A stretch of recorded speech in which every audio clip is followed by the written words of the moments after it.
श्री देवी शारदा, श्री देव गणेश, प्रभु श्री रामचंद्र, भगवान श्री गोपाल कृष्ण, श्री महारुद्र हनुमान, महर्षि श्री वेदव्यास, श्रीमद आद्य शंकराचार्य, सद्गुरु श्री ब्रह्मचैतन्य महाराज या सर्वांच्या प्रेरणेनं आणि तुम्हा सर्व मंडळींच्या आशीर्वादानं आपण मंगलाचरणाचे श्लोक म्हणूया. आधी माझ्यानंतर म्हणायचे. कृष्णं नारायणं वंदे, कृष्णं वंदे व्रजप्रियं, कृष्णं द्वैपायनं वंदे, कृष्णं वंदे पृथासुतं, वसुदेवसुतं देवं, कौसचाणूरमर्दनं, देवकी परमानन्दं, कृष्णं वन्दे जगद्गुरुं, कृष्णं वन्दे जगद्गुरुं, कृष्णाय वासुदेवाय, हरये परमात्मने,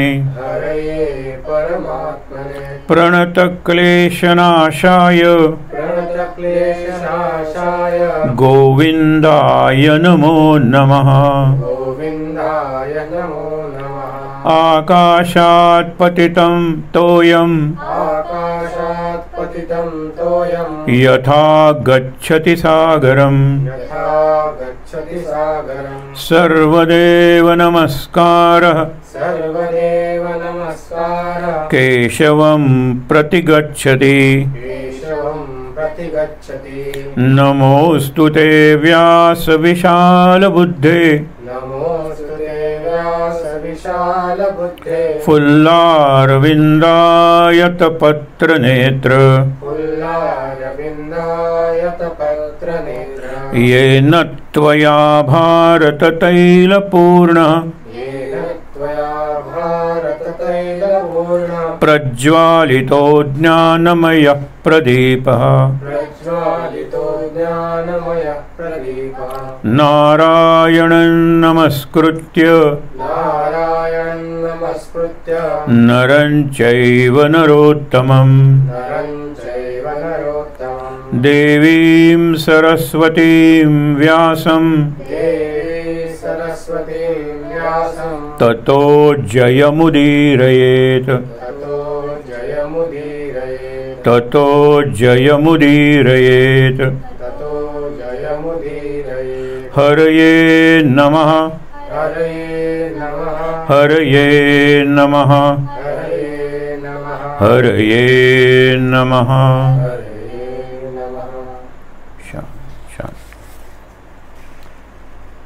हा युधिष्ठिर आणि यम यांचा प्रसंग असताना आपण कृष्णाचे श्लोक का म्हणतो?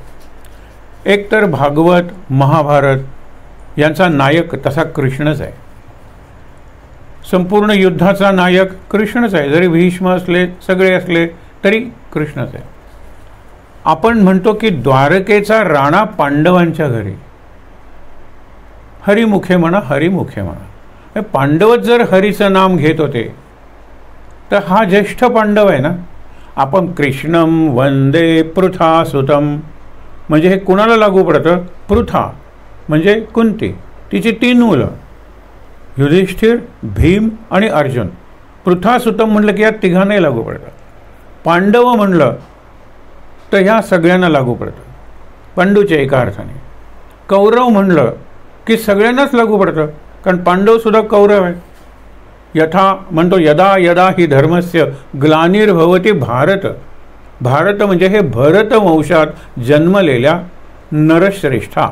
हे अर्जुन समोर आहे म्हणून, पण भारत दुर्योधनाला स्वाल लागतं की तोही भरत वंशातलाच आहे. वंश एक आहे, रक्त एक आहे, म्हणून चुलत भाऊ असले म्हणून काय झालं ते भाऊच आहेत आमचे, अशी अर्जुनाची विचारसरणी होती.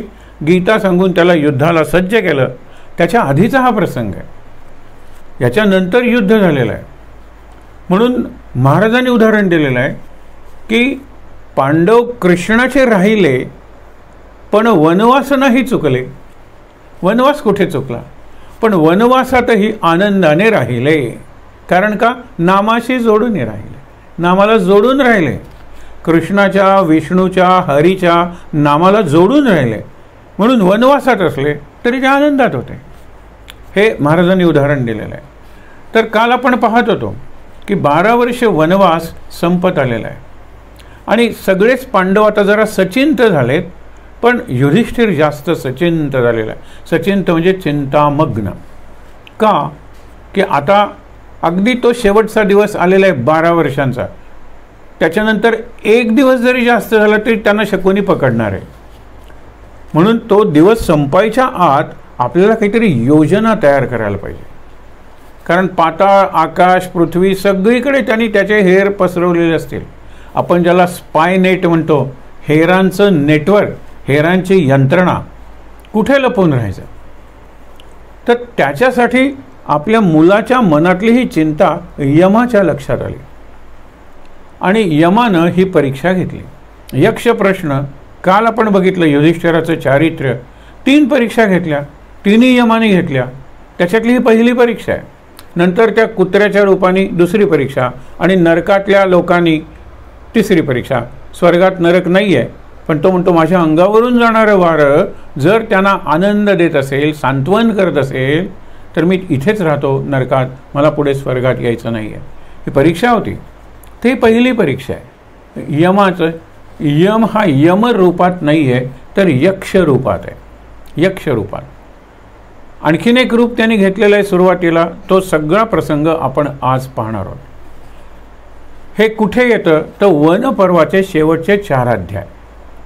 त्यातल्या एका म्हणजे 3ऱ्या अध्यायात 77 श्लोकात हे पर्व येतं. त्याला अरणी आणि मंथा.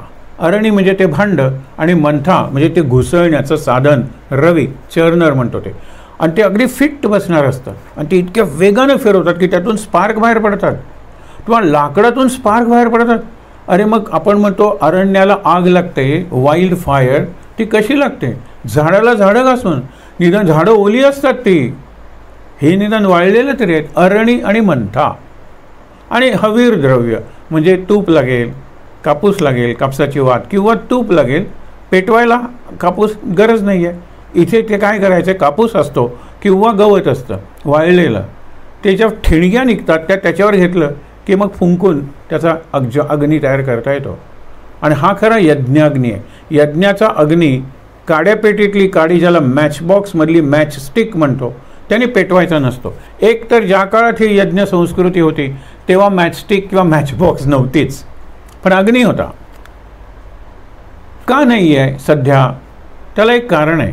कारण मॅचस्टिकची स्टिक आहे ना, ते लाकूड आहे, पण त्याचं जे टिप आहे, टोक आहे त्या काडीचं, त्याच्यात सगळी केमिकल्स आहेत. फॉस्फरस असेल, सल्फ्युरिक ॲसिड असेल, त्यामुळे ती पेटते. मग यज्ञाला ही केमिकल्स, ही रसायनं तेवढ्यासाठी तरी कशाला? म्हणून त्यातल्या त्यात तुम्ही कापूर पेटवा दुसरीकडे आणि तो कापूर टाकून यज्ञाचा अग्नी पेटवा. आता कापूर, कॅम्फर आपण म्हणतो, त्यातल्या त्यात बरं. नाहीतर हा अग्नी, यज्ञाग्नी. तर ते बसलेले आहेत उदास असे होऊन पांडव एका झाडाखाली. आपण काय बघत होतो? हां, 77 श्लोक आहेत. त्यातले 34 श्लोक हे प्रश्नांचे आहेत, यक्षाने किंवा यमाने विचारलेल्या, आणि 43 श्लोक हे उत्तरांचे आहेत. उत्तरांचे श्लोक जास्त आहेत, कारण कधी कधी एकापेक्षा जास्त श्लोकात युधिष्ठिराने उत्तर दिलेलं आहे. ते शेवटी आपण पाहणार आहोत. तर हताश होऊन एका झाडाखाली बसले आहेत. समोर जलाशय आहे. संध्याकाळची वेळ, अजून सूर्यास्ताला वेळ आहे. अशा वेळेला एक अग्निहोत्री भिक्षुक, अग्निहोत्री म्हणजे सूर्योदय आणि सूर्यास्ताला अग्नी पेटवून यज्ञ करायचा, यज्ञाचे मंत्र म्हणायचे. आणि जर सूर्योदय आणि सूर्यास्ताचा मुहूर्त कोणत्याही कारणाने चुकला, लक्षात ठेवा, तर अग्नी प्रवेश करायचा. हे अग्निहोत्र अत्यंत कडक असं व्रत आहे. तर त्याप्रमाणे सूर्यास्ताला वेळ आहे तो बघतो. चांगला जलाशय आहे, तिथे ही 5 मंडळी बसलेली आहेत. झोपडीत असेल द्रौपदी, पण हे 5 भाऊ बसलेले आहेत आणि अगदी मान टाकून खाली बसलेला विचार करतोय युधिष्ठिर. बाकीचे पांडवही तसे सचिंत आहेत, कारण त्यांनाही कळलेलं आहे आता सगळ्यात महत्त्वाची खडतर परीक्षा अज्ञातवासाचीच आहे. तो अंघोळ करायला जातो भिक्षुक. इतक्यात एक हरिण येतं, काळवीट, की ज्याची शिंग अशी फांद्यांची असतात. आपण बघतो ना काळवीट, ब्रांच्ड हॉर्न्स, 12 शिंगा हिंदीत म्हणतात. तर तो येतो आणि त्याची मान खाजायला लागते. त्या भिक्षुकांनी अरणी आणि मंथा असलेली पोटली ती खाली ठेवायची नसते, म्हणून झाडाला अशीच जवळ एक ब्रांच आलेली असते, याचा टोक, तिथे तो लावतो. आणि हरिण आपली मान खाजवत असताना त्याच्या शिंगात ती पोटली अडकते. आणि हे काय झालं म्हणून तो असं करायला लागतो, ती जास्त अडकते, कारण त्या शिंगाला फांदे असतात ना. आणि मग ते पळायला लागतं घाबरून. त्यावेळेला तो भिक्षुक म्हणतो, अरे तुम्ही क्षत्रिय दिसता, निदान माणसं तरी आहात, तरुण आहात, अरे त्या हरणाला पकडा आणि ती पोटली आणा ज्याच्यात माझी अरणी आणि मंथा यज्ञाची साधनं आहेत. मी अग्निहोत्री भिक्षुक आहे. जर नाही तर मला इथेच अग्नी पेटवून अग्नी प्रवेश करावा लागेल. तर युधिष्ठिर म्हणाला की संधी आहे काहीतरी पुण्य मिळवण्याची, याच्या आशीर्वादाने कदाचित आपल्याला पुढचा मार्ग दिसेल. धावतात सगळेजण, ते हरिण पुढे हे मागे, आणि काही दिवसांनी काही वेळाने हरिण दिसेनासंच होतं, खूप पळत आलेले असतात. मग तिथे एका झाडाखाली बसतात. म्हणाले आता त्या परत जाऊन त्या भिक्षुकाला काय हेच सांगायचं नाही मिळालं आम्हाला म्हणून, अजून सूर्यास्त झालेला नाही आहे. त्या झाडाखाली बसतात, तहान लागलेलं आहे सगळ्यांना. त्यावेळेला नकुलाला म्हणतो युधिष्ठिर की झाडावर चढ आणि आजूबाजूला कुठे जलाशय दिसतो का बघ. नकुल, सगळ्यांनाच तहान लागलेली आहे. नकुल चढतो आणि म्हणतो की अरे काय सुंदर जलाशय आहे. त्यावेळेला तो म्हणतो की भाता तुणीर असतो ज्याच्यात बाण ठेवलेले असतात, तर ते बाण काढ, भाता रिकामा कर, तू जा पाणी पी आणि भाता आमच्यासाठी भरून आण. म्हणून तो भाता घेऊन जातो रिकामा. गेल्यानंतर तिथे त्याला पलीकडच्या काठावरून आवाज ऐकू येतो की हे तळ माझं आहे, माझ्या परवानगीशिवाय पाण्याला स्पर्श जरी केला तरी दगड होऊन पडशील, मरून जाशील. त्यावेळेला तो म्हणतो कोण अदृश्य वगैरे, तुला कोण विचारते, मी पांडव आहे पराक्रमी. हात लावतो, दगड होऊन पडतो. अजून नकुल का आला नाही म्हणून सहदेव का नाही आला म्हणून अर्जुनही का आला म्हणून भीम, आणि भीमही का आला नाही परत म्हणून युधिष्ठिर. बघितलं तर त्या जलाशयाच्या काठी आपले 4ही भाऊ मरून पडलेले आहेत. युधिष्ठिरापासून कृष्णापासून हे शिकायचं की कुठलाही निर्णय एकदम घ्यायचा नाही. आपल्याला निर्णय घ्यायला 1 सेकंद असेल तर त्या 1 सेकंदाचा सुद्धा 1/10 सेकंद विचार करायचा, मग निर्णय घ्यायचा. हे फार महत्त्वाचं आहे. तो विचार करतो की इथे कुठल्याही झटापटीच्या खुणा नाही आहेत, की बाबा एखादा वाघाने वगैरे हल्ला केला, यांच्या अंगावर कुठला जखमा नाही आहेत, रक्त सांडलेलं नाही आहे, तरी हे 4 जण पराक्रमी अर्जुन आणि भीम यांच्यासारखे मरून पडलेले आहेत. त्या अर्थी इथे कुठली तरी शक्ती असली पाहिजे. तो त्या शक्तीला आवाहन करून नमस्कार करतो, माझ्या 4 भावांना या अवस्थेत आणणाऱ्या शक्ती तुला नमस्कार. तू कोण आहेस मला माहीत नाही. तो म्हणतो अहम बकः, मी बगळा आहे. हे तळ माझ्या मालकीचं आहे, याच्यातलं शैवाल आणि मासे वगैरे खाऊन मी राहत असतो. तुला पाणी पाहिजे, माझ्या परवानगीनं पी. हे तुझे कोण आहेत मला माहीत नाही, पण या 4घांनी माझी परवानगी घेतलेली नाही आहे, मरून पडलेले.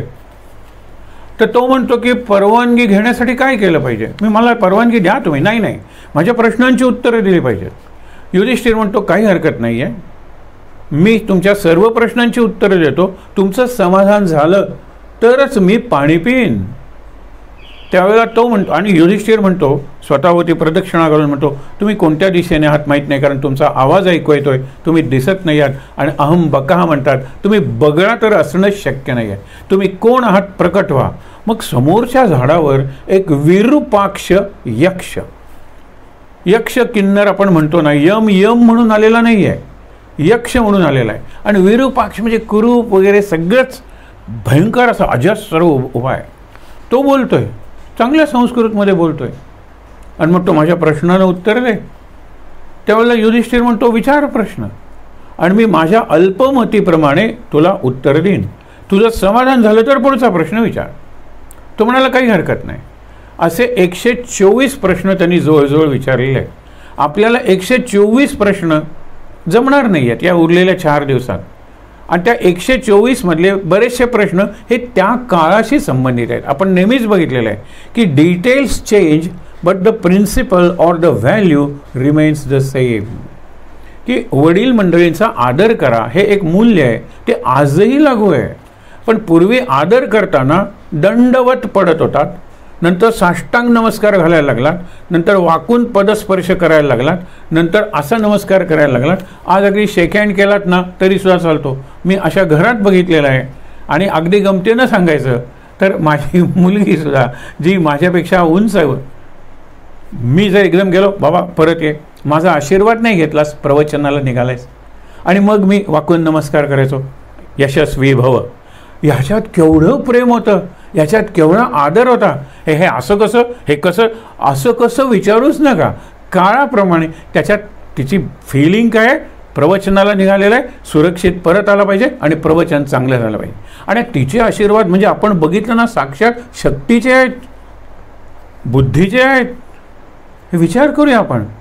काळाच्या ओघात आदर दाखवण्याची, कृतज्ञता दाखवण्याची पद्धत बदलेल, पण आदर आणि कृतज्ञता ही मूल्य कुठे बदलली येतो. आणि म्हणून आपले ग्रंथ अजून ताजे टवटवीत वाटतात. आपली महाकाव्य पुरली गेलेली नाहीत किंवा विसरली गेलेली नाही आहेत. म्हणून उत्खनन करून इथे घडलं का, ते इथे घडलं का, अरे अजून घडतंय आपल्या जीवनात. महाभारत घडतंय, आपल्या रामायण घडतंय, कारण त्या कथा इटर्नल अशा स्वरूपात आहेत. म्हणून त्यांना महाकाव्य, एपिक असं म्हणतात. आणि कालजयी, त्रिकाला बाधित, काळ जिंकणारे आणि भूतकाळ, वर्तमानकाळ आणि भविष्यकाळ या तिन्ही कालांवर मात करणारी अशी महाकाव्य आहेत, जिवंत आहेत. त्या महाकाव्यातली कितीतरी आपण पात्र देतो आणि ज्यांचा अभ्यास आहे ते तर फार निरनिराळे शब्द वापरतात. काय जरत्कारू सारखा बसलायस, हा जरत्कारू हे कोण? अरे महाभारतातलं एक पात्र आहे. गुगल अंकलला विचारा, त्यांच्याकडे सगळी माहिती आहे. त्याच्यानंतर घटोत्कच आहेस तू, म्हणजे हे घटोत्कच, हिडिंब आहे ते. हे मी तुम्हाला त्या मानाने माहीत नसले. कर्ण, भीम वगैरे आपण नेहमीच म्हणतो, पण हिडिंबा, घटोत्कच, जरत्कारू हे सुद्धा लोक म्हणतात, कारण त्यांचं थोडंसं वाचन आहे. कॉमिक्सच्या रूपातून किंवा ॲनिमेटेड महाभारत किंवा या सिरीजमधून किंवा मायथॉलॉजिकल पौराणिक या ज्या मालिका आहेत त्यातून आपल्याला बरंच माहिती झालेलं असतं.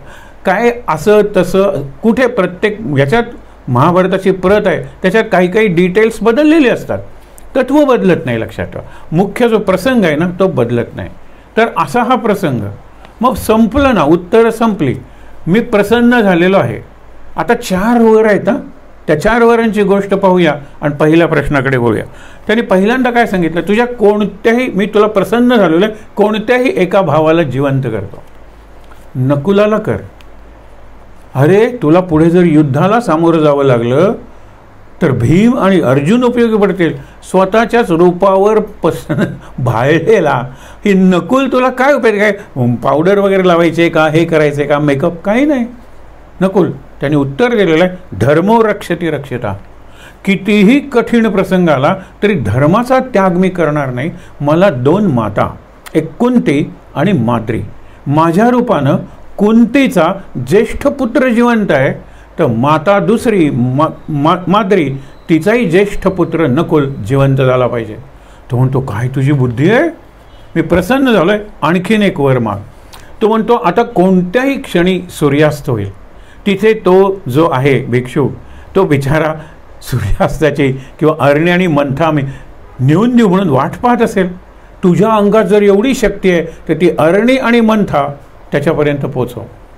त्यावेळेला म्हणला की इतक्या समर प्रसंगात, क्रायसिसमध्ये, आणीबाणीच्या प्रसंगात तुला तो भिक्षुक लक्षात आहे. अरे आधी याला जिवंत कर, आधी याला जिवंत कर. अजून त्यांनी पाणी प्यायलेलंच नाही आहे, तहानेनं त्याचाही जीव व्याकुळ झालं. हे चारित्र्य आहे कुणाचं, युधिष्ठिराचं.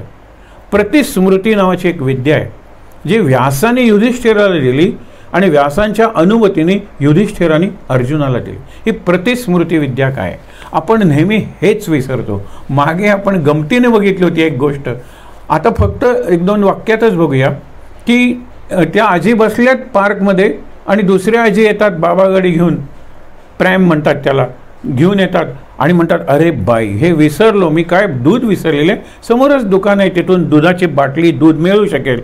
तर ती त्या आजींना सांगते तुम्ही इथे जर बसणार आहात मी 15 मिनिटात येते, तुम्ही जरा पदवीकडे लक्ष द्या. त्यावेळेला त्या म्हणतात पदवी पदवी बरं आहे नाव, अजूनपर्यंत कुणाला कसं सुचलं नाही. त्या दूध घेऊन येतात, तिला दूध वगैरे पाजतात, नंतर त्या विचारतात हे नाव तुम्हाला कसं सुचलं. आमची मुलगी पदवी घेण्यासाठी मुंबईला गेली, पदवी तिथेच राहिली आणि हिला घेऊन आली, तिथे भानगड केली असेल, लग्न केलं असेल, मग आम्ही ती पदवी नाही तर हिचंच नाव पदवी ठेवूया. हे काय माहीत आहे ना, ज्या कार्यासाठी गेली होती ते कार्यच विसरले, दुसरंच करायला लागले. कारण आपल्याला स्मृतीच नसते, ही तर प्रतिस्मृती, प्रत्येक क्षणाला स्मृती आहे. माणूस म्हणून जन्माला आलेलो आहे ना, मुक्त होईल.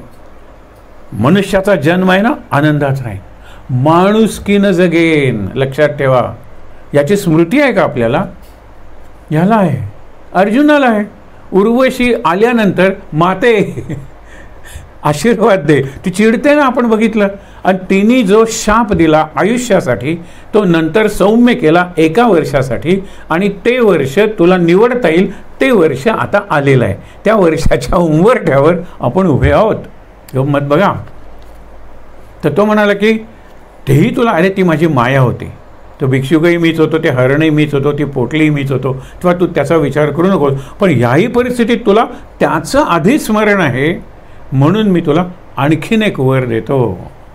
आता त्या वराने काय मागतो हा लक्षात ठेवा. भाऊ जिवंत होऊ देत नाही मागत.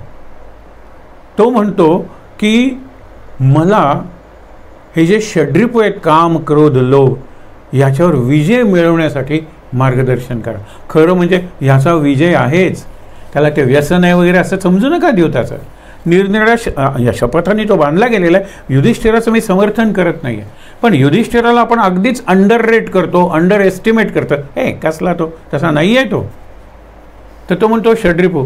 त्यावेळेला तो म्हणाला की अरे तुझा आधीच जय झालेला आहे, आणखीन एक वर माग.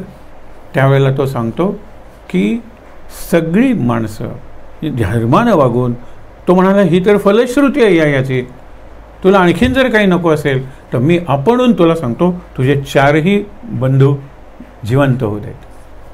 आणि एक सांगतो की आता जर जिवंत केलेलं आहे तर एका महत्त्वाच्या प्रसंगाला आम्हाला तोंड द्यावं लागणार आहे, अज्ञातवास. तुम्ही सर्वज्ञ दिसता, तुम्हाला सगळा आमचा प्रवास माहीत असेल, तर अज्ञातवास यशस्वी होवो असा आशीर्वाद द्या. यशस्वी भव तथास्तु. आणि त्यावेळेला तो यम म्हणून प्रकट होतो. साक्षात यमाचा ज्या गोष्टीला आशीर्वाद आहे बघा ना, पण ते झालाच पाहिजे. म्हणजे एकदम सगळ्यांवरचं जे टेन्शन ताण असतो ना तो कमी होतो. अजून तसा कमी झालेला नाही, पण यशस्वी भाव पण करायला आपल्यालाच पाहिजे ना काहीतरी. आता याला कल्पना सुचते, ती कल्पना वगैरे आहेत ना, तो याचा भाग नाही आहे. काल मी तुम्हाला सांगितलं की त्यांनी आपले 4ही भावांना निरनिराळ्या शाळांमध्ये लपवलं. शाळा म्हणजे भाग असतो याच्या मोठ्या राजवाड्याचा, पाकशाळा असते, तिथे भीमाला लपवलं आणि सांगितलं तुला भूक निभवत नाही म्हणून तू नैवेद्याच्या आधी बका बका खाल्लंस तर लोकांच्या लक्षात येईल, पण चव घेण्याच्या निमित्तानं तू खा. हा पदार्थ कसा झालाय कसा झालाय, भूक भागव, तू तिथे राहा. नकुलाला अश्वशाळेत, कारण तो अश्वपारखी होता म्हणून त्याला घोड्याची पारख होती. सहदेवाला गोशाळेत, कारण त्यांचं गायीवर प्रेम होतं आणि त्याला गोशाळा माहीत होती, म्हणजे गायींचं संगोपन कसं करायचं, सेवा कशी करायची ती त्याला दिली.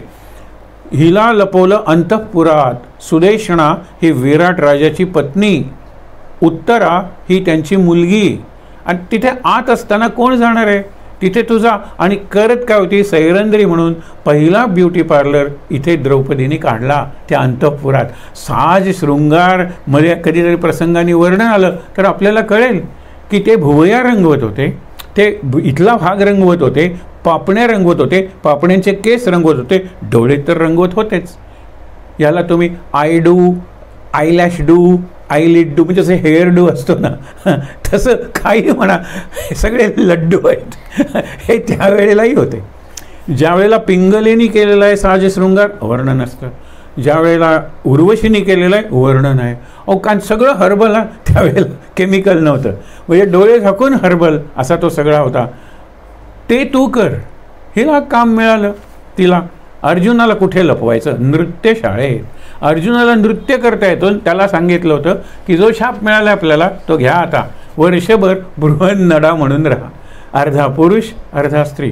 आणि एरवी तुझं चालणंच क्षत्रियाचं चालणं आहे. हे द्रौपदीच्या स्वयंवराच्या वेळेला, कारण त्यांचा वेश भिक्षुकाचा होता.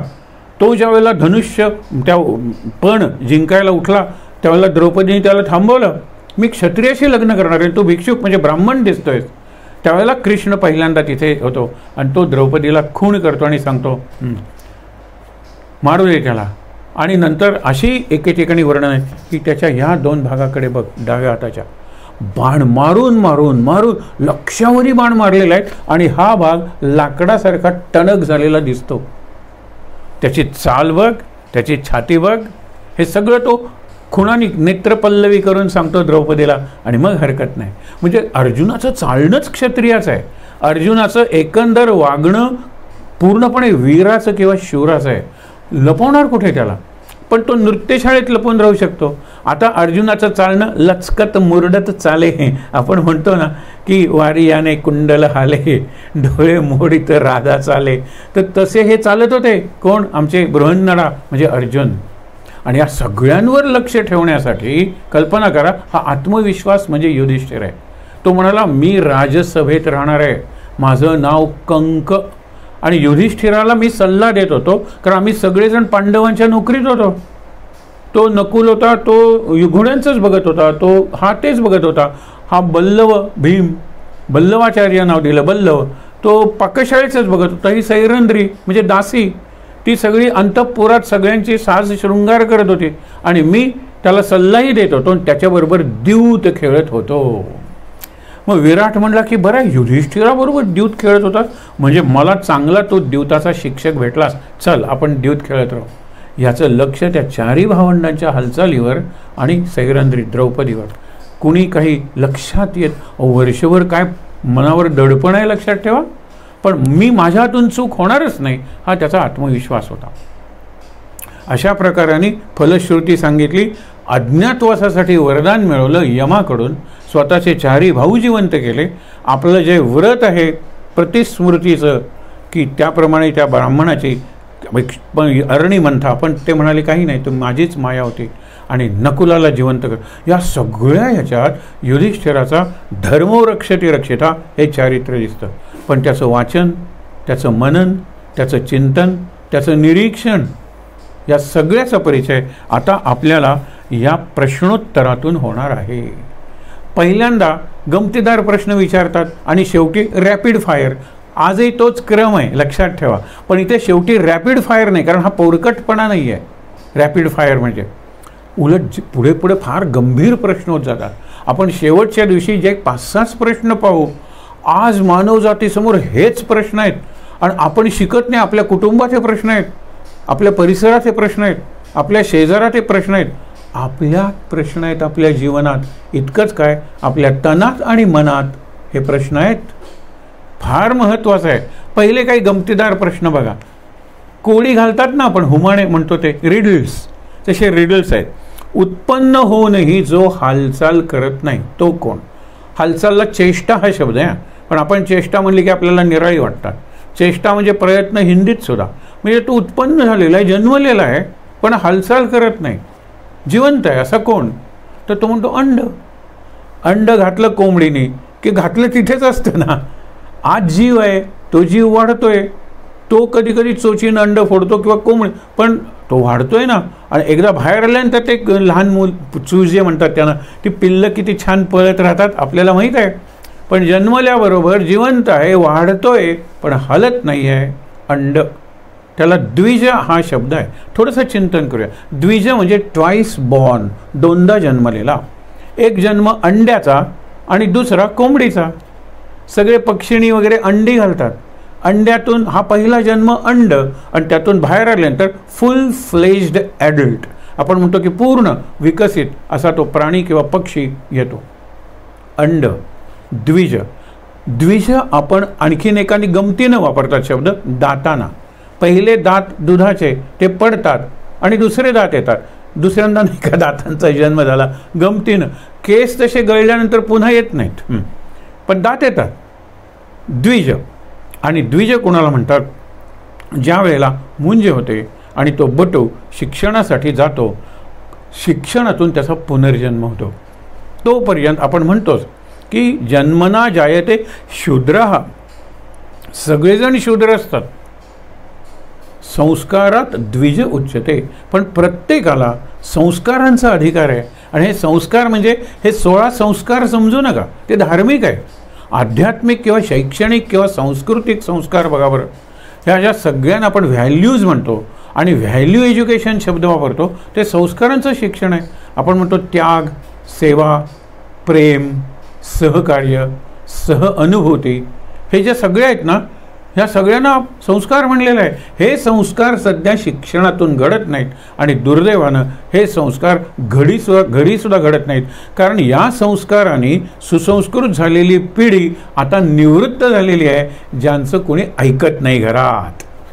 अशी परिस्थिती आहे. कारण आज जे आईबाबा दिसतात, ज्यांची मुलं शाळेत ॲडमिट होतात, त्या आईबाबांवरच संस्कार उरलेले नाहीत. काहीही खायचं, काहीही प्यायचं, नको तेव्हा नको तितकं खायचं प्यायचं, वाटेल ते करायचं, वीकेंडसारखी कल्चर आणि तोंडात सगळे विचित्र शब्द. लहान मुलांचं काय वातावरण आपण घरात केलेलं आहे. आणि तुम्हाला खरंच सांगतो की गरीब आहेत, झोपडपट्टीत राहणारे आहेत, समाजाच्या खालच्या वर्गातले आहेत, ते नाही हो.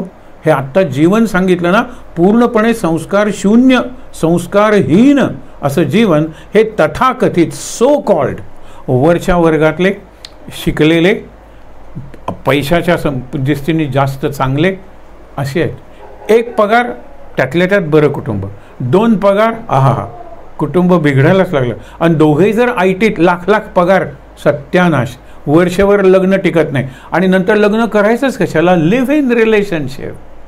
बघा बघा, कायद्याने स्वमान्यता दिलेली आहे. मला सांगायचं आहे काय की संस्थासुद्धा बदलतात. संस्थातून जे संस्कार, आता ज्या सप्तपदी 7 शपथा, धर्मेच अर्थेच कामेच नातिचरामी, म्हणजे धर्म कार्य करताना, अर्थ पैसा मिळवताना आणि मुख्य म्हणजे काम, कुठल्याही इच्छा पुऱ्या करताना तुला विचारल्याशिवाय मी करणार नाही. मोक्षाच्या बाबतीत तू स्वतंत्र, मी स्वतंत्र, या त्या शपथा घ्याव्या लागतात. सप्तपदी 7 पावलं 7 फेरे म्हणतात. त्यातली ही महत्त्वाची अशी एक शपथ एकमेकांनी अग्नी आणि ब्राह्मण म्हणजे लोक समाजातले त्यांच्या साक्षीनं दिलेली आहे. हे सगळं आपल्याला, सगळे प्रश्न आपण बघणार नाही आहोत, पण द्विज म्हणजे हा संस्कार आहे. संस्कारात द्विज उच्यते. हे अंड हालचाल करत नाही, पहिल्या प्रश्नाचं उत्तर आहे. पण त्याच्यावरचं चिंतन आजही महत्त्वाचं आहे असं तुम्हाला नाही वाटत? झोपूनही किंवा झोपेतही डोळे मिटत नाही असा कोणता प्राणी आहे? त्यांनी सांगितलं मासा. कारण मासाला पापणीच नाही आहे तर डोळे मिटतील कसे? पापणीचे केस नसले तर चालेल, पण पापण्यांमुळे डोळे मिटतात की नाही? बेडूक वगैरे बघा, मांजरं वगैरे डोळे मिटतात, माशाला नाही. ते बघा तुम्ही, त्या पोटलीत, त्याच्या पाटलीत जे बांगडे वगैरे असतात ना, मेले तरी डोळे वटारून बघत असतात तुमच्याकडे, प्रत्येकाकडे. तो मिटूच शकत नाहीत डोळे. हा पहिला प्रश्न. कोणात हृदय नाही आहे? त्यांनी सांगितले पाषाणात हृदय नाही. तसं तर सगळीचकडे हृदय आहे की, मग पाषाणात नाही, पाषाण हृदयी. हृदय आणि पाषाण शब्द एकत्र करा. पाषाण हृदयी माणसाच्यात हृदय नाही आहे. एक गोष्ट सांगतो तुम्हाला की एक चांगला चित्रकार आहे, पण माझी चित्र ही कला आहे, चित्र हे व्रत आहे, चित्र हा धर्म आहे. मी त्याचा विकरा म्हणजे विक्री करणार नाही. त्यामुळे होतं काय, ह्याला पैसे नाहीत, मित्र आहे, तो खायला प्यायला देतो, पण घराचं भाडं, वर्षाचं भाडं साठतं. तो म्हणतो इतकी चित्र तू काढलेली आहेत, अरे त्या चित्रांचं प्रदर्शन भरवूया, तू विकू नकोस, ज्यांना पाहिजे ते विकत घेऊया, किंमत मी ठरवतो. तो म्हणतो नाही नाही नाही, ते जमणार नाही. त्यावेळेला तो म्हणतो की एवढा तू जर चित्रकार महान असशील तर तो जो आलेला असतो घरमालक की तुला मी काही दिवसांची मुदत देतो, नाही तर घरातून तुझं सामान बाहेर फेकून देईल, वर्षभर झालं तू भाडं दिलेलं नाहीस. इतका महान चित्रकार असशील तर तो जरा बाजूला उभारतो, मागे जातो, म्हणतो की ओळख, माझा एक डोळा कृत्रिम आहे, काचेचा किंवा गारेचा, एक डोळा खरा आहे, माझा कुठला डोळा खोटा आहे शोधून दाखव. अगदी सारखे दिसत असतात. त्यावेळेला तो म्हणतो की तुमचा डावा डोळा खोटा आहे. कसं ओळखलंस? आता तू भाडं दिलं नाहीस तरी चालेल, तू खरंच महान चित्रकार आहेस आणि असा महान चित्रकार माझ्या घरात राहतो याचा मला अभिमान वाटेल, पण तू कसं ओळखलंस की माझा डावा डोळा खोटा आहे? कारण तो म्हणतो कारण त्या डोळ्यातून एक दोन अश्रू माझ्या या परिस्थितीबद्दल वाहताना मला दिसले. काय गोष्ट आहे, माझी ही परिस्थिती, माझ्याकडे खायला प्यायला काही नाही आहे नीट, पण मी कलाकार आहे, कलेशी माझं इमान आहे. जशी पतिव्रता असते ना तसा कलेचा मी एकनिष्ठ आहे, उपासक. माझी ही परिस्थिती बघितल्यानंतर तुमचा जो खोटा डोळा आहे ना त्यातून एक दोन अश्रू आले, त्यावरून मी ओळखलं की हा खोटा डोळा आहे. म्हणजे तुमच्या खऱ्या डोळ्यातून अश्रू आले नाहीत, तुम्ही पाषाण हृदयी आहात. आता कळलं ना, पाषाण हृदयी माणूसच असू शकतो, जनावर वगैरे वाघ वगैरे नाही हो, पाषाण हृदय. काय निरनिळ्या प्रकाराने हालहाल करून त्या हिटलरनी मारलं आणि हल्ली हे टेररिस्ट वगैरे मारतात, एकमेकाला प्रचंड हाल करतात. मेल्यानंतर प्रेताची सुद्धा काय विटंबना आपलं शत्रू राष्ट्र करतं, कशाला सांगायला पाहिजे, आपण ऐकलेलं आहे, बघितलेलंही असेल. भयंकर भयंकर आहे. पाषाण हृदयी हे उत्तर दिलेलं आहे. नंतर वेगानं कोण वाढतो? वेगानं जात असताना कोण वाढतो? तेव्हा त्याने उत्तर दिलेलं आहे नदी.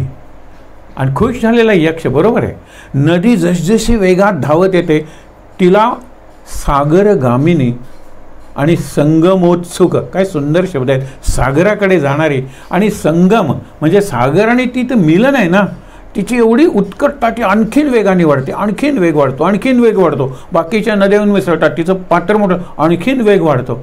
इतकंच नाही तर सागराला मिळाली तरीसुद्धा ती वाहतच असते, तिला नदी म्हणायचं. वेगाने वाढते आणि मिळालं, मिलन झालं तरीसुद्धा ती वाहतच असते, अशी ती नदी. त्याच्यानंतर वायूहून शीघ्रतर म्हणजे जास्त वेग असलेला, आपण ज्याला अल्ट्रासॉनिक वगैरे म्हणतो ना, तसा हा विंड पॉवर जी आहे ना त्याच्यापेक्षा जास्त काय आहे? त्याने उत्तर दिलेलं आहे माइंड पॉवर ही विंड पॉवरपेक्षा जास्त आहे.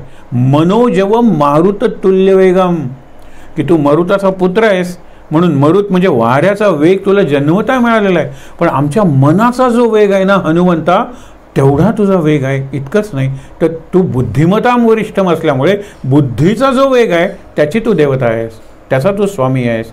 म्हणून हनुमंताची उपासना करणारा एक बुद्धिमान असतो. बुद्धिमान म्हणजे पर्सेंटेज आणि रँक नाही. हां, एखादी बाई बुद्धिमान असते. मागे आपण सहज उदाहरण बघितलेलं होतं की तो जातो, लग्न करून येतो आणि अनेक वर्ष एका माळीने त्या भाजीवालीकडून भाजी घेत असतो. लग्न करून आल्यानंतर लग्न केले, ही माझी बायको, आणि सगळं घेतल्यानंतर ती करते आणि ती घालते. त्यावेळेला बायको खूप शिकलेली दिसते तुमची. तर हो, कसं ओळखलं? नाही म्हणाले की आधी टोमॅटो घातले नंतर नारळ घातले, म्हणजे शिकलेलीच असली पाहिजे ना. बघा, हे तिला ज्ञान आहे. आणि ती म्हणाली मला कळलंच नाही, आधी नारळ घालायला पाहिजेत, मग बटाटे घालायला पाहिजेत आणि सगळ्यात वर टोमॅटो ठेवले पाहिजेत. हेही ज्ञान नाही आहे. म्हणून विचार करा की ज्ञानपेक्षाही मनाचा जो वेग आहे, मनाची जी धाव आहे, त्याच्यावर नियंत्रण पाहिजे बुद्धीचं. हनुमान हा बुद्धीचा देव आहे. म्हणून मन सांगितलेले वायूहून शीघ्र. आपण म्हणतो ना मनोजवम मारुत तुल्य वेगम. एक तुम्हाला सांगतो, आपला विंड स्पीड आहे, माइंड स्पीड आहे, पण आपला आवाजाचा म्हणून एक वेग आहे. म्हणून ज्याला अल्ट्रासॉनिक, सुपरसॉनिक, म्हणजे आवाज आहे. म्हणून सोनी कंपनी आहे ना, त्यांनी हेच निवडलेलं आहे. सोनी म्हणजे आवाजाशी संबंधित असलेला, संगीताशी संबंधित असलेला. म्हणून अल्ट्रासॉनिक, सुपरसॉनिक अशी विमानं वगैरे काढली साऊंडपेक्षा जास्त गतीने. म्हणून इथे उत्तर दिलेलं आहे मन. वायूपेक्षा जास्त गतीनं काय तर मन आहे. पुढचा प्रश्न फार सुंदर आहे आणि उत्तर तर अतिसुंदर आहे. प्रश्न आहे, या पृथ्वीच्या पाठीवर सगळीकडे गवत आहे, तृण. या गवताहून विपुल या पृथ्वीवर काय? जर सगळीकडेच गवत आहे तर गवतापेक्षा जास्त काय आहे? त्यांनी उत्तर दिलेलं आहे माणसाच्या मनातल्या चिंता. काय उत्तर आहे? एक वेळ गवत संपेल, तुम्ही जंतुनाशक घालाल, जाळून टाकाल, पण माणसाची चिंता चितेपर्यंत संपत नाही. संपूर्ण आयुष्यभर चिंता जाळते आणि नंतर चिंता म्हणते I am out, now you are in, आणि मग चिता जाळते. आपण म्हणतो ना, नाव ही इज युअर पेशंट. तसं आता ती चिंता म्हणते, बस इथपर्यंत मी तुला साथ दिली, आता तू मेलास, आता चिता साथ दिला, संपलं. ही गंमत आहे. म्हणून चिंता ही तृणापेक्षा विपुल आहे. तृण एक वेळ संपेल, पण आणि तृणाची व्याख्याच ती आहे, काहीही कष्ट न करता वाढतं. आणि आत्ता दिसलं तरी पाऊस आल्यानंतर लगेच टरळून वाढतं. बघा ना, मे महिन्यात 1-2 पाऊस आला की टायकेळ्याची झाडंसुद्धा रोपावरती दिसायला लागतात. पण त्याच्याही पेक्षा जास्त माणसाच्या मनातल्या चिंता आहेत. मनुष्याचं उपजीवन काय? जीवन म्हणजे लाईफ, आणि उपजीवन म्हणजे जीवन करी जीवित्वा. अन्न हे आपण म्हणतो ना, पूर्ण ब्रह्म जाणीजे यज्ञ कर्म वदनी कवळ घेता, हे सगळं म्हणतो आपण. जीवन करी जीवित्वा, हे जीवन आहे. ते जीवन करण्यासाठी, जगण्यासाठी, जीवनाचं अस्तित्व राहण्यासाठी काही ना काहीतरी पाहिजे ना, त्याला उपजीविका आपण म्हणतो ना, उपजीविका.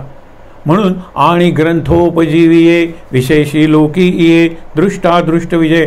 काही जण अर्थ लावतात, आणि ग्रंथोपजीविये म्हणजे ज्ञानेश्वरीवर प्रवचन करा आणि कुटुंब चालवा. उपजीविका, उपजीविका ज्ञानेश्वरीवर प्रवचन कीर्तन करून असा अर्थ नाही आहे. उपजीवन म्हणजे काय? की ज्यामुळे जीवनाला अस्तित्व येतं. ही उपजीविका, लाईव्हलीहूड हे नाही आहे, प्रपंच चालवणं एवढा अर्थ नाही. त्यांनी उत्तर काय दिलं? पर्जन्य. आपल्या सगळ्या जीवनाचं मूळ कारण या पृथ्वीवर पर्जन्य आहे. हो, लक्षात ठेवा. पाऊसच पडला नाही तर. बिरबलाची गोष्ट आपल्याला माहीत आहे. तुझ्या याच्यात एवढी सगळी रत्न आहेत. मी एक साधा प्रश्न विचारतो, 27तून 9 गेले, किती उरले? अकबर हसून म्हणतो, रत्न कशाला पाहिजे? मी उत्तर देतो, म्हणजे एका अर्थाने मी रत्न नाही आहे, हे अकबरांनी सांगितलं. 27तून 9 गेले 18. बिरबल हसतो, म्हणतो 27तून 9 गेल्यानंतर 0. सगळेजण हसतात, पण तो म्हणतो हे उत्तर बरोबर आहे. हे कसं उत्तर बरोबर आहे? कुठलं मॅथमॅटिक्स आहे? नाही म्हटलं, हे जीवनाचं गणित आहे. उपजीवन काय विचारलेला आहे प्रश्न. 3 ऋतू आहेत, उन्हाळा, पावसाळा, हिवाळा, आणि 27 नक्षत्र आहेत. लक्षात घ्या, म्हणजे प्रत्येकाची 9 नक्षत्र आहेत. या 27 नक्षत्रातून पावसाची 9 नक्षत्र काढली तर उरणार आहे काय? हो, जीवन उरणार आहे का? पाऊसच नाही म्हणजे वनस्पती नाही, वनस्पती नाही म्हणजे अन्नधान्य नाही, अन्नधान्य नाही, आणि शिवाय पाऊस नाही म्हणून पाणी नाही. अरे अन्न पाण्याविना इथली सगळी सृष्टी नष्ट होईल. 0. 27तून 9 काढल्यानंतर हे माणसाचं उपजीवन सांगितलेलं आहे, की त्याच्यामुळे जीवनाला अर्थ आहे, अस्तित्व आहे, आणि म्हणून पर्जन्य हे उत्तर दिलेलं आहे. त्याच्यानंतर श्रेष्ठ वस्तू, असे 3-4 प्रश्न आहेत, असे गट आहेत प्रश्नांचे. आपण थोड्या बघूया. श्रेष्ठ, ज्येष्ठ म्हणजे सिनियर, आणि श्रेष्ठ म्हणजे सुपिरियर, बेटर इन क्वालिटी, अत्यंत इसेन्शियल अशी कोणती गोष्ट विचारलेली आहे. आणि युधिष्ठिराची उत्तर किती विचारपूर्ण उत्तर आहेत बघा. पहिल्यांदा सांगितलेलं आहे, शेती करणाऱ्यासाठी श्रेष्ठ गोष्ट कुठली? बैल, जमीन, नांगर. त्यांनी सांगितलेलं आहे वर्षा, पाऊस. पाऊसच जर नाही तर बैल काय करणार आहे? बैल काय करणार आहे सांगा बरं? आणि शेतकरी तरी काय करणार आहे? सगळेजण बैल नाही, बैल उलट छान एन्जॉय. पाऊस नाही म्हटल्यानंतर काम नाही आपल्याला, पण ज्यावेळेला वैरण किंवा कडबा किंवा गवत मिळत नाही त्यावेळेला बैलही वरती केव्हा पडणार रे, सगळेजण वरती बघतात. म्हणजे त्यांनी काय सांगितले? शेती करणाऱ्यांसाठी सगळ्यात श्रेष्ठ नाही आहे, वर्षा महत्त्वाची आहे, पाऊस. आणि ती माणसाच्या हातात नाही. हो, बैल चांगला मी विकत घेऊ शकतो, आऊत नवीन मी करू शकतो, नांगर वगैरे, पण वर्षा माझ्या हातात नाही, अजूनही नाही आहे. हेही लक्षात. हे आर्टिफिशियल रेन आहे ना, तो परवडणारा नाही आहे. पण एक लक्षात घ्या, पेरणाऱ्यासाठी श्रेष्ठ काय आहे? जो पेरणी करतो याचं उत्तर सोपं आहे, बीज. पण ते बीज जो पेरणी करतो त्याला बीज कसं लागतं? तुम्हाला सांगतो की असे ठेवलेले असतात, दुष्काळ पडला तरी एक पोतं प्रत्येक शेतकऱ्याच्या घरी असतं. अगदी नाईलाज झाला तर ते वापरतात. ते बियाणं असतं, बियाणं आपण म्हणतो. म्हणजे चांगले टपोरे दाणे जे असतात ना, ते बाजूला काढून ठेवलेले असतात, आणि ते पोतं पेरणार काय?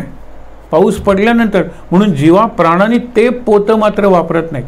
अगदी नाईलाज झाला, मरायलाच लागले तर तेही वापरतात, पण बियाणं जपून ठेवलेलं असतं. बीज. आपल्या बाबतीत जर म्हणाल तर आपल्यातही बीज आहे की हो. त्या बीजाचा विकास होतो आईच्या गर्भाशयात आणि नंतर आपला जन्म होतो आणि नंतर वाढत जातं. पण बीज रूपात आपण आईच्या गर्भाशयात अवतरतो. हा बीज आहे. आणि बीजशुद्धी, शुद्ध बीज पाहिजे. बीजशुद्धी म्हणलं ना की या पिढीत जर आईवडिलांना आध्यात्मिक उपासनेची जर इतकी आवड लागली, त्यांची मुलं लहानपणापासून पाहत असतात, त्या वातावरणात वाढतात, त्यांना आवड लागते. मध्ये तुम्हाला वाटलं काही विशीत, काही नाही, गड्डे 25 म्हणतो, 25पर्यंत गाढव असतो, त्याच्यानंतर त्याला कळायला लागतं. 40 नंतर तर कळतं. कारण संस्कारांचं बीज पेरलेलं आहे, आध्यात्मिक उपासनेचे संस्कार. मग अशी 8वी पिढी जी असते त्यात हे बीज एवढं शुद्ध होतं की एखादा सत्पुरुष किंवा संत पुरुष जन्माला येतो. आपण बघितलंय महाराजांच्या 8 पिढ्या, तुकारामाच्या 8 पिढ्या, असं सांगितलं जातं की तिथे जे बीज लावलेलं आहे त्याचा विकास होतो, ते बीज शुद्ध होतो, रिफाईनमेंट त्याला म्हणलेलं प्युरिफिकेशन, आणि मग तो संत पुरुष जन्माला येतो. ते त्यांनी सांगितलं. हल्ली आपण बीज सुधारावं म्हणून काय करतो, त्याला संस्कारित बियाणं म्हणतात. बियाणं संस्कारित, सुसंस्कृत म्हणत नाही तर बियाणं काय सुसंस्कृत, ते खाणारा बैलसुद्धा सुसंस्कृत होणार नाही आहे, फक्त माणूस सुसंस्कृत होतो. याला संस्कारित म्हणतात. म्हणून एक्सरे वगैरेचं रेडिएशन वगैरे करतात आणि बीजाची पोटेन्सी वाढवतात. पोटेन्सी म्हणजे जनन शक्ती किंवा शक्ती, म्हणजे त्यातून जास्त चांगलं पीक येतं. आपण हे प्रयोग म्हणतो. म्हणजे एका अर्थानं रेडिएशन किंवा असे काहीतरी संस्कार घडवावे लागतात.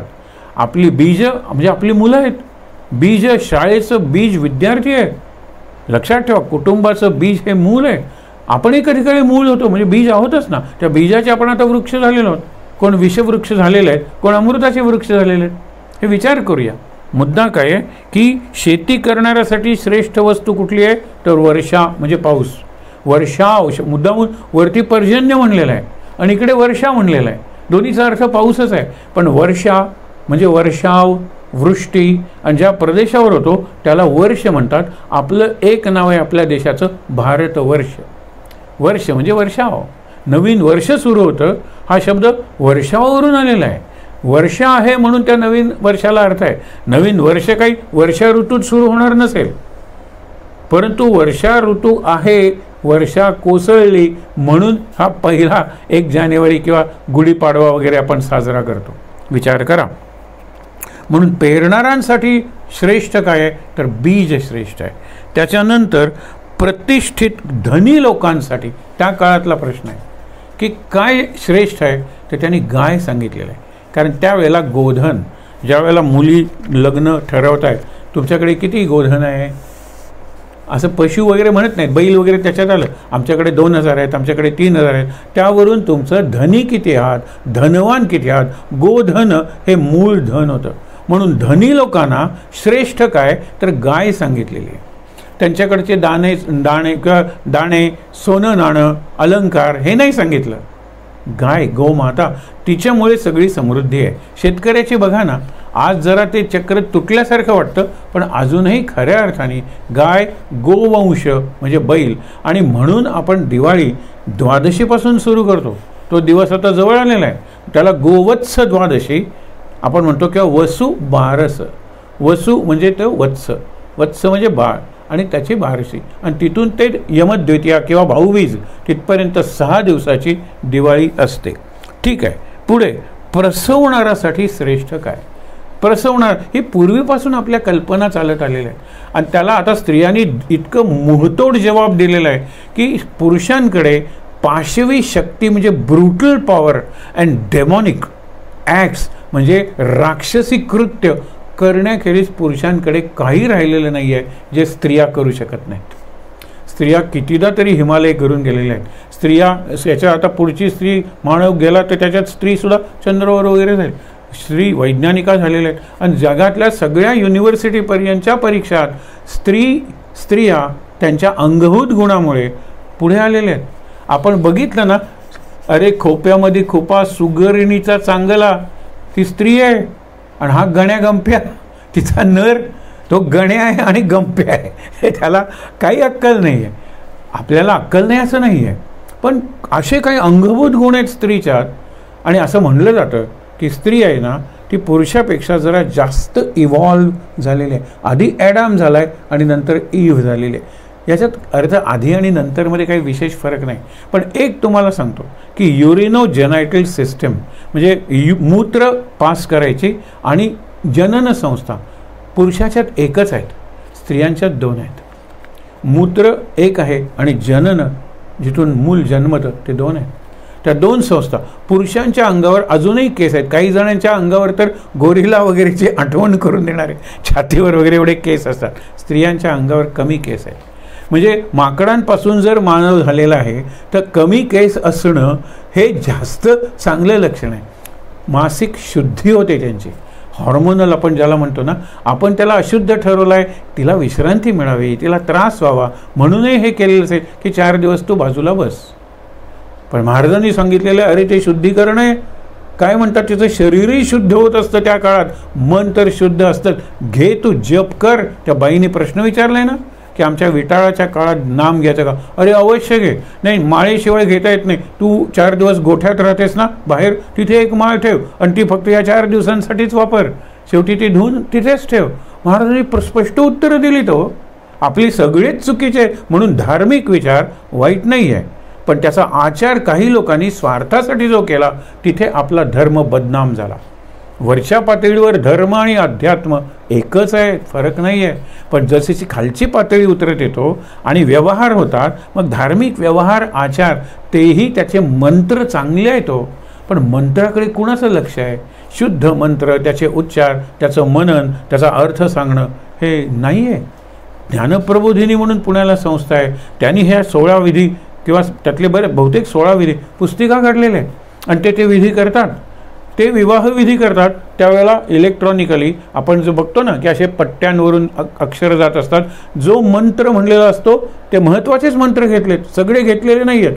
तो मंत्र तिथे जातो, मंत्राचा अर्थ असतो आणि तो सगळ्यांना ऐकवला जातो. शांतपणे ते लग्न पार पडतं, बवाळ नाही आहे. आणि सावधान म्हणल्यानंतर तू खरं सावध झाला पाहिजेस, कारण आता तू जबाबदार नागरिक बनलेला आहेस. आता तुझं कुटुंब तुझ्यावर जबाबदारी आलेली आहे. जरी 2 जण नोकरी करत असाल तर दोघांनी मिळून कुटुंब उभारायचं आहे, ही जबाबदारी आहे. असे ते अर्थ सांगितले जातात. इतक्या शिस्तीत आहे. इथे धर्म आणि अध्यात्म कुठे आला फरक सांगा बरं. धर्माचा जो व्यवहार झाला आणि व्यवहारातून जो व्यापार निर्माण झाला त्याचा तरुण पिढीला राग आहे. आणि म्हणून ते म्हणतात नकोच हा धर्म, नकोच देवळात जायला, नकोच हा देव. ते काय अभ्यास करून म्हणत नाहीत काही, त्यांचा निषेध आहे. त्यांनी जर अभ्यास केला तरुण पिढीने तर हेच देव, याच देवी हे सिम्बॉलिक आहे, हे त्यांना कळेल. सिम्बॉलिक म्हणजे प्रतिकात्मक आणि मग खूप अर्थ आहे त्याला. नंतर एकटा कोण फिरतो हा प्रश्न आहे. काय प्रश्न आहे? एकटा कोण फिरतो? सूर्य. सूर्याबरोबर दुसरा चालण्याची क्षमता आहे का? जळून जाईल. आणि सूर्याचा रथ आहे. तो रथ कसा आहे? त्याला एकच चाक आहे. त्याचा सारथी आहे, तो पांगळा आहे. आणि सारथ्याला पाय असणं आवश्यक असतं, कारण तिथे जो घोड्यांचा लगाम किंवा यांची वेसण बैलगाडीला बांधलेली असते त्याच्यावर तो पाय ठेवून वगैरे चला वेगाने, ब्रेक लावतो, उतरती असेल तर वळवतो, या सगळ्या गोष्टी करायला पायच नाहीत. अरुण नावाचा त्याचा सारथी आहे. चाक एक आहे, पांगळा सारथी आहे. आणि सगळ्यात महत्त्वाचे सांगू का, सूर्याच्या रथाला मार्गच नाही. आकाश आहे काय, मार्ग आहे काय? तरीही त्याचा रथ त्यावेळेला तिथे असतोच असतो हजारो वर्ष. क्रियासिद्धी सत्वे भवते महताम न उपकरणे. आज उपकरणांचा जो आपण भयंकर बडेजाव माजलाय त्याच्यासाठी पाहिजे. तुम्ही घेतलात मिक्सर, हां तुम्ही आता इलेक्ट्रिक सध्याचं नवीन क्रेज आहे, घेतली नाही, त्याच्यासाठी पैसे, त्याच्यासाठी लाच, त्याच्यासाठी भ्रष्टाचार, मला हे पाहिजे ते पाहिजे. आत्ता हे काय सांगितलं? उपकरणं म्हणजे apparatus, instruments, tools, gadgets, appliances, ह्याच्यावर तुमचं यश अवलंबून नाही. आपण तेच म्हणतो ना, नाचता येईना अंगण वाकडं आणि स्वयंपाक जमेना ओली लाकडं. त्या लाकडांना दोष देता का? त्या अंगणाला दोष देता का? अरे नाचना तुम्हाला येत नाही, अंगण टेढा नाही आहे, तो तक्रारच करणार नाही. तुम्हाला एक उदाहरण देतो. आदिवासी भागातला एक शिक्षक, आणि कॉमेट त्यावेळेला दिसत होता, तो जरा दुर्बिणीतून दाखवावा. तो म्हणाला इतकी गरीब, दुर्बिणीला काही 1000 रुपये पडत होते त्यावेळेला, आता तर आणखीन पडतात. दुर्बीण म्हणजे टेलिस्कोप. पण माझ्या मुलांना टेलिस्कोपून दाखवायचा. त्यांनी जर पत्र केलं असतं ना तर दुसरा कॉमेट येतोपर्यंत, काही कॉमेट 76 वर्षांनी येतात, हॅलेज कॉमेट वगैरे सारखे, तोपर्यंत ते पत्र वरपर्यंत पोचलंच नसतं. हे आपले रेड टेपिझम म्हणतात ना, लाल फितीचा कारभार. पण त्याला तळमळ आहे. त्यांनी इकडे तिकडे बघितलं, त्याला बांबूची झाडं हलवून, अरे आमचा उपयोग कर की रे, त्या झाडांनी त्याला सांगितलं असेल. मग वाळलेला बांबू घेतला आणि बांबू वरती तो मोठा होत जातो, असं काही खाली आणि नंतर पुढे. तर त्यांनी कापला ते आणि त्याच्या नळ्या बनवल्या आणि इतकी फिट, एवढा आहे डायमीटर, त्याच्यापेक्षा कमी, त्याच्यापेक्षा कमी, त्याच्यापेक्षा कमी, असं करत ते बांबू जोडून मोठी दुर्बीण बनवली आणि तिकडे कास बसवली. त्यातून सुंदर कॉमेट दाखवला. क्रियासिद्धी सत्वे भवते महतान न, कितीही मोठी असली आणि म्हणून with super first class excellent apparatus American produce first class results and with second class और third class apparatus Indians produce first class results किंवा सेकंड क्लास रिझल्ट्स. आपले कॅमेरे बघा ना, हॉलिवूडनी फेकलेले कॅमेरे आपण बॉलिवूडला नवीन म्हणून आणतो. तिकडे एखादं नवीन स्कॅनिंग तयार झालं ना की दिल्लीचं मुंबईला, मुंबईचं पुण्याला, पुण्याचं गोव्याला, कोल्हापूरला, कोल्हापूरचं, असं ते येतं. स्कॅनिंग आमच्याकडे सुद्धा आहे, पण यांचे 16 असेल, तिकडे 128 वगैरे पोचलेत. इतक्या अँगलनी फोटो घेतला जातो. पण असं करतात. पण स्कॅनिंग मशीन तसं नसतं हो. आणि कशाला तुम्हाला पाहिजे? तुम्हाला पल्स पाहून, आपण पुढे तो प्रश्न येणार आहे, पल्स पाहून रोग कळत नाही. आता तर सगळ्या टेस्ट, चांगलं आहे वाईट आहे दोन्ही आहे, ठीक आहे. आता शेवटचा प्रश्न पाहून आपण ठेवणार, सूर्य हा एकटा चालतो आणि खरंच तुम्हाला म्हणतो, जी बुद्धिमान माणसं आहेत ना, दे प्रिफर सॉलिट्यूड, सायलन्स, कोपरा आवडतो त्यांना. लायब्ररीत गेले सुद्धा, दुर्गा भागवतांना त्या एशियाटिक लायब्ररी का कुठल्या तरी एक स्वतंत्र सेक्शन दिला होता. त्यांना पाहिजेत ती पुस्तकं अभ्यास, और ती म्हणजे ज्ञान तपस्विनी होती हो बाई. दुसरीकडे लक्षच नव्हतं. काय निरनिराळ्या याच्यावर पुस्तकं लिहिलीत, मराठीतून, इंग्रजीतून. बुद्धिमान बाई, विदुषी म्हणतात ना, अत्यंत, जशी गार्गी मैत्रेयी होत्या ना, तशी या दुर्गा भागवत. त्यांना ते दिलेलं असतं. दुसऱ्यांचा त्यांना हे नको असतो फार अभ्यास. तसं पाहिजे. सूर्य एकटा फिरतो आणि एकदा उत्पन्न होणे पुन्हा पुन्हा उत्पन्न कोण होतो? चंद्र. कारण उत्पन्न झाला, पूर्णेपर्यंत वाढला, अमावस्येला नाहीच झाला, पुन्हा उत्पन्न होतो. हे उत्तर आहे, लक्षात ठेवा. आणि त्यामुळे गमतीदार कथा आपल्याला माहीत आहे, मुलांच्या पुस्तकात असते. पण ज्ञानेश्वरांनी काय म्हणले आणि ती कथा काय आहे ती पाहून आपण आज विश्राम घेणार आहोत. पण लक्षात ठेवा, गवत हे गवतापेक्षा माणसाच्या मनातल्या चिंता, हे छोटे छोटे प्रश्न करत हळूहळू सिरियस प्रश्नांकडे आपण निघालेलो. इये लोकीचा क्षयी चंद्र, ह्या पृथ्वीचं काय सांगता? चंद्रसुद्धा इथला आकाशातला क्षयी आहे. तो पौर्णिमेपर्यंत येतो, त्याला क्षय लागतो. क्षय म्हणजे ट्युबरक्युलोसिस. असं करत करत करत नष्ट होतो, पुन्हा जन्मतो, पुन्हा जरा गुटगुटीत झाल्यासारखं वाटतो, पुन्हा क्षय होतो. आणि लहान मुलांची गोष्ट काय, आई चांदोबा नागडा का, प्रश्न विचारतो आईला लहान पोर.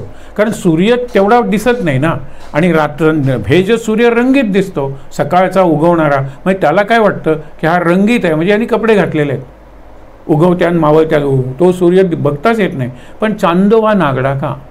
आई म्हणाली, अरे त्याच्या आईने त्याला शिंप्याकडे नेलं, शिंप्यानी मापं घेतली, पण कपडे शिवायला 1, 2, 3 दिवस पाहिजेत ना, तोपर्यंत याचं माप बदललेलं होतं.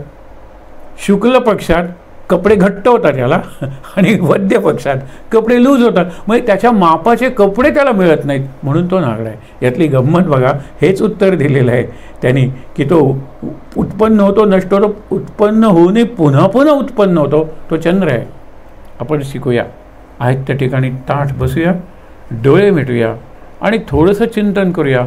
वरवर आपल्याला ही प्रश्नोत्तरं म्हणजे जनरल नॉलेजची वाटली, काही धर्माच्या अंगाने जाणारी वाटली, काही तत्त्वज्ञानाच्या अंगाने जाणारी वाटली, तरीसुद्धा प्रत्येक प्रश्नावर आपण जे सद्गुरूंच्या पायाशी बसून सहचिंतन करतोय ते मात्र जीवनाभिमुख, जीवनाकडे तोंड असलेलं, आणि 2021 किंवा आता 64 दिवसांनी 2022 साल सुरू होणार आहे. आपल्याला हे चिंतन उपयोगी पडेल या कल्पनेनं हा विषय आपण घेतलेला आहे. इथून पुढचे प्रश्न जास्त महत्त्वाचे होणार आहेत. शांत. माझ्या नंतर म्हणायचे, ओम नमो भगवते वासुदेवाय। ओम नमो भगवते वासुदेवाय। ओम नमो भगवते वासुदेवाय। ओम नमो भगवते वासुदेवाय। ओम नमो भगवते वासुदेवाय।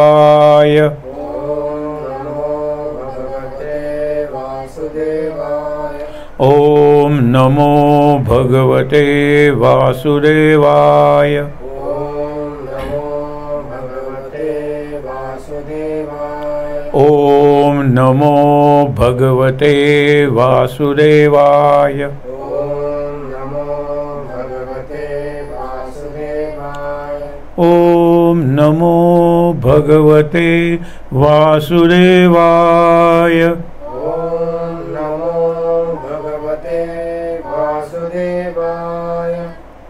छान. शक्तिमंत्र.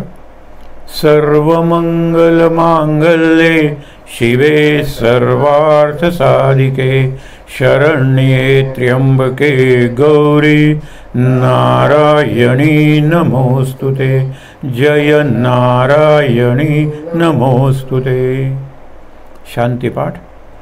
ओम सहनाववतु सहनौ भुनक्तु सह वीर्यं करवावहै तेजस्विनावधीतमस्तु मा विद्विषावहै. ओम शांति शांति शांति. तीनदा दीर्घ श्वासोच्छ्वास.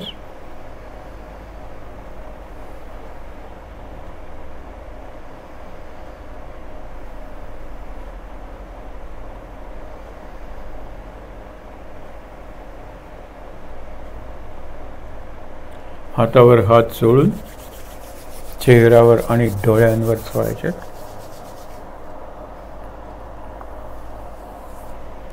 अगदी सावकाश डोळे उघडून सद्गुरुनाथ ध्यानस्थ कृष्ण, गोपाल कृष्ण, व्यास महर्षी आणि या सगळ्यांची वाङ्मयी मूर्ती असलेला महाभारत ग्रंथ, ज्याच्यावर वैशंपायन जन्मेजयाला महाभारताची कथा जय नावाचा इतिहास सांगतायत.